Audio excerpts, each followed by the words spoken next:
Hi, கோதுமை மாவு வச்சு சட்டுன்னு ஒரு 10 நிமிஷத்தில் ஸ்நாக்ஸ் எப்படி பண்ணலான்னு பார்க்கலாம். நான் அதுக்காக ஒரு 3/4 கப் அளவு வெல்லம் எடுத்து 1/2 கப்பு தண்ணி சேர்த்து வெல்லத்தை நல்லா கரைச்சி எடுத்துக்கோங்க. ஒரு 2 வாழைப்பழத்தை மிக்ஸி ஜாரில் கட் பண்ணி சேர்த்துக்கோங்க.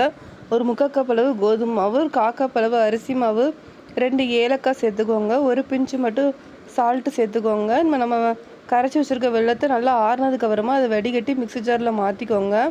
நம்ம நல்லா மூடி நல்லா ஃபைனாக அரைச்சி எடுத்துக்கோங்க. நம்ம அரைச்சதை ஒரு பவுலுக்கு மாற்றிக்கலாம். அது கூடவே நான் ஒரு 1/4 கப் அளவு தேங்காய் துருவி வச்சுருக்கேன். அதையும் சேர்த்து நல்லா மிக்ஸ் பண்ணிக்கோங்க. தேங்காய் சேர்த்தா டேஸ்ட் நல்லாயிருக்கும். ஒரு பிஞ்சு மட்டும் ஆப்ப சோடா சேர்த்துக்கோங்க. சேர்த்து நல்லா மிக்ஸ் பண்ணிவிட்டு ஒரு பணியாரக்கல்லில் கொஞ்சமாக எண்ணெய் இல்லை நெய் ஊற்றிட்டு இந்த மாதிரி கொஞ்சம் கொஞ்சமாக மாவு ஊற்றி எடுத்துக்கோங்க. நல்லா மூடி போட்டு கொஞ்சம் வேக வச்சுக்கோங்க. ஒரு பக்கம் வெந்ததுக்கப்புறமா இன்னொரு பக்கம் நல்லா திருப்பி போட்டு நல்லா வேக வச்சுக்கோங்க. 2 பக்கமே நல்லா வெந்ததுக்கப்புறமா நம்ம பிளேட்டுக்கு மாற்றிக்கலாம். குழந்தைங்க விரும்பி சாப்பிடுவாங்க. நீங்களும் ட்ரை பண்ணி பாருங்கள்.